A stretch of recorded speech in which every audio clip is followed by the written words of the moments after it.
It is September, which to me, well, at least if we were in actually a state that got seasons, not Arizona. True. It would be like, oh, it's almost fall. Like the autumn is almost here. The coolness. It is getting a little cooler in the mornings. Okay, I'll go with that. Cooler for Arizona. Sure. Cooler for southern Arizona. Okay. No, you're right. You're right. There won't be any leaves turning because we just have cactuses out here and Palo Verde trees and things like that. So we don't see that too much. We won't see that too much. But what we do see is a fresh flight of pumpkin beers starting to hit the store shelves. And every year I do enjoy torturing my brother a little bit, as we have for many years. If you want to see all the podcasts we've done, definitely go check out YouTube for all of those videos of some pumpkin beer torture.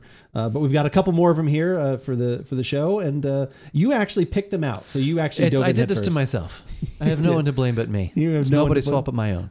Thank you. Yeah. Thank you for the Led Zeppelin reference, and go. thank you for the 2 pumpkin beers we have for this Give It a Shot. I'm Andrew. And I'm Keith. And the first beverage that we're about today is the Lexington Brewing Company and Brewing and Distilling Company Pumpkin Barrel Ale. And then the second one is going to be the Pumpkin Pie Treat from Prairie Artisan Ales. And that one's actually a sour? It is a sour, okay. yes. So that's why we're going with the barrel-aged one first. Yeah, Yeah, it should be a treat as well. Like, hopefully, prairie stuff is usually always delicious. I don't know if I've ever actually heard of Lexington Brewing and Distilling Company. Have you? I hadn't either. I had actually seen this in Tap and Bottles Instagram feed a few weeks back, saw the bottles, and then actually happened to, when I was there and asking about pumpkin beers, which once again is such a weird thing for me to do, but it just feels wrong. And yet, after all these years, it just has to happen. It just has to happen. It was there, and I was like, "Oh, okay, this is the one. This is one of the ones I saw a picture of." But yeah, I hadn't heard of them before that. So, but this is a barrel-aged beer from Kentucky, and it's Kentucky sourced pumpkin as well, okay, along with spices, cinnamon, nutmeg, the usual things, allspice. So it is a limited release. We're gonna see how this goes. I didn't see what the ABV was on this, and I just literally set the bottle down. Did you happen to see it? I didn't, and I don't see it on our little... We'll check in a minute when we start doing the other usual things. Very clear and kind of color of pumpkin. That's good. Yeah, that's a good start. That's a good start. It's somewhat reserved, I would say, aroma-wise, but just in general, seeing this color and smelling a pumpkin beer, it does like take me back through a whole bunch of memories and good times of trying pumpkin beers over the years with you. So it is, but just that I like. just kind of being like a reset to, okay, it's pumpkin beer time. Yeah. But there's not a lot going on in this one per se. So it's not like, it doesn't take me back to like Thanksgiving or, ooh, I feel like I'm eating a pumpkin pie or something. There's a little bit of spice and then a little bit of pumpkin, but nothing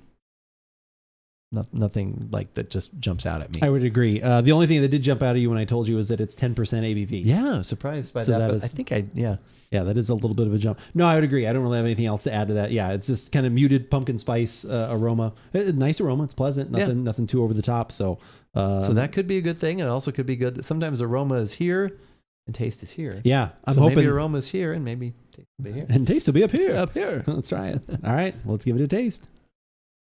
I get a little more like kind of brown sugar, and kind of like maybe like the pie crust coming through, not the butteriness of it, but like kind of like a burnt pie crust kind of coming through. A little bit of the spices, but overall fairly reserved, but good. Like I think it's solid. I get a little heat from the spiciness at the finish, and it does leave me with that sort of pumpkin-y, kind of like when you're carving a pumpkin, and you get into there and you're digging all that stuff, all of that out of there, and there's that aroma in the air. That's kind of what it leaves me. So I actually kind of like it. Yeah, honestly, for what it is. I mean, it's I'm not bad at all. Like I said, I wish, like we always I wish there was a little more in here. I wish there was a little bit more of some of the things that we have liked out of some of our top tier pumpkin beers that we've talked about. But this is definitely solid. If you see this one on the shelf, I don't remember. Do you remember what this one cost? $4.30. Okay, something like that. So not bad. Like especially since it's 10%. I guess the 10% ABV, which that I don't get at all. Like this is kind of. I mean, if you really like this beer, it's kind of scary that it actually is 10%. Yeah.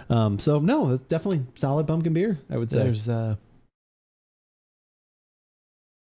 Yeah. No, I agree. All right. Should we move on to the next one? I think we should. All right. Let's move on to beer number 2. Grab some fresh glasses here because we can always go back and compare and contrast. Yeah. Like you said, this one is from Prairie. This is their pumpkin pie treat. The sour beer. Does this actually have any pumpkin in it? Because that used to be one of our big things. Well, and that's the thing I was going to say about this one is it doesn't just taste like a beer that they've added spices to it. No, they're actually the pumpkin. You get the spice. You do get the pumpkin. There is a flavor to the squash. Yeah. Yep. Like which people like. I know that sounds like a joke, but it's true. Of all of the beers we have tried over the years, you can literally tell the ones are like, oh, they just threw spices in here. Speaking of that, Trader Joe's pumpkin pie pumpkins are in. Oh, are they in? I don't know if that's of news to. I don't know. We'll have to find out what's going on. HJ and to the brewery there, but.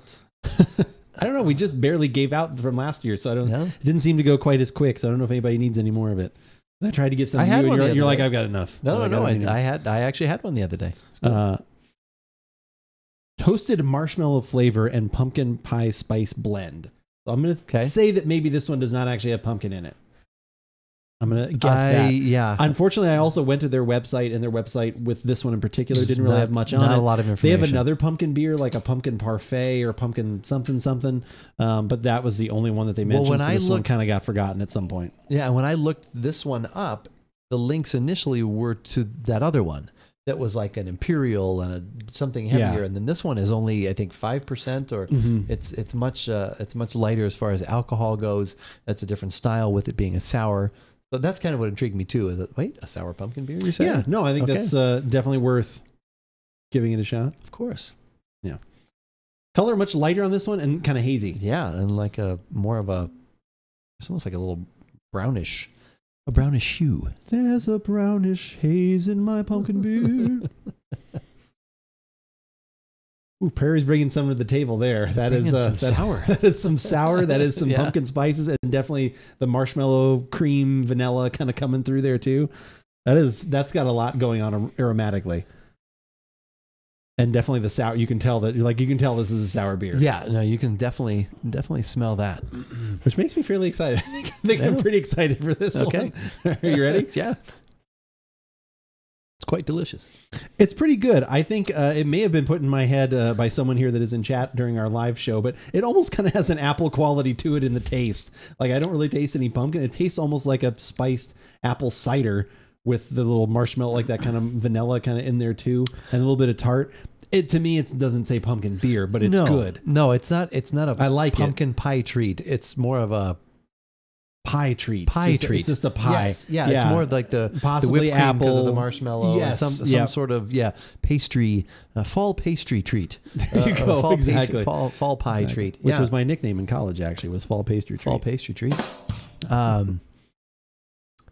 I get a little bit of spicy, a little bit of that marshmallow or whatever that sort of is. The sour is really nice. Yeah, you definitely know that you're drinking a sour beer. I don't know if I'd pick out, like I said, the pumpkin part though. No, specifically. No, I don't get that. And like I said, because of the body, there's not a lot of that. Like bringing that to it. This one's definitely much thinner than the one we just had.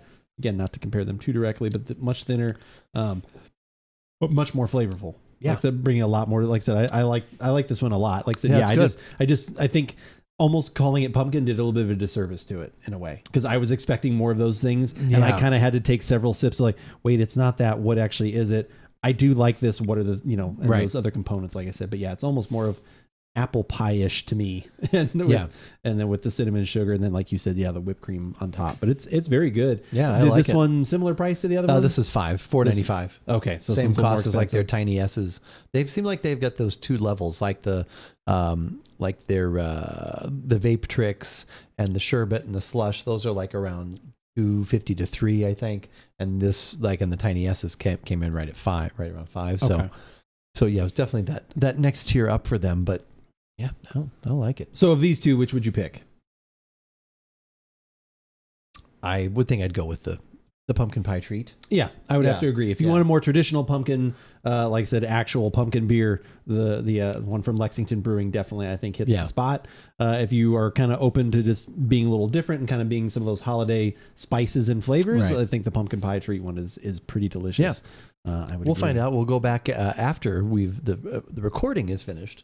We'll have some chat like we usually do with our people who show up here on Thursday evenings. That's right. On twitch.tv /AboutBeverages. That is where we do our live show most Thursday evenings. If you want to find the archive for this show or any of the podcasts we've done, YouTube is the place to go. That is always a great a great forum. If you want to comment on something, let us know what we missed, what we should be trying, all that kind of stuff. Comment down below any of the videos. We do look at those on a daily basis, so let us know. Or if you just want to see what other things that we have tried in the past, pumpkin beers or otherwise seasonal things, go check out YouTube. Like I said, that is the great spot. If you want audio, iTunes, Spotify, Google Podcast, any of those are great options right now. If you have a favorite podcasting app, just search for About Beverages and you will probably find us. And while you're doing a search such as that, you will probably find like a list of other places where we're at, social media places. Social media, the connections. The connections. Social media things, yes. Or as we call them, the 3 pillars of social media, which are Instagram, TikTok, and Twitter, which is what we use most often. Like earlier this evening when I tweeted that we were about to go live on twitch.tv/AboutBeverages, which we do most Thursday evenings around 5:30 Pacific.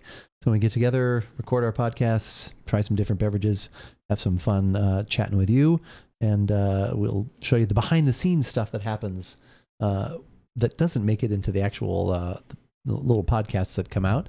Also throughout the week, Andrew keeps you up to date on what he is doing in the gaming world, what he will be drinking as he's as he's doing what he's doing.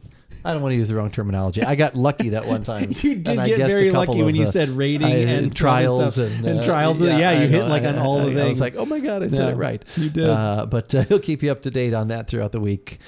So for all the latest at About Beverages, follow us on Twitter. But as we always say, whether we like it or not, you should give it a shot.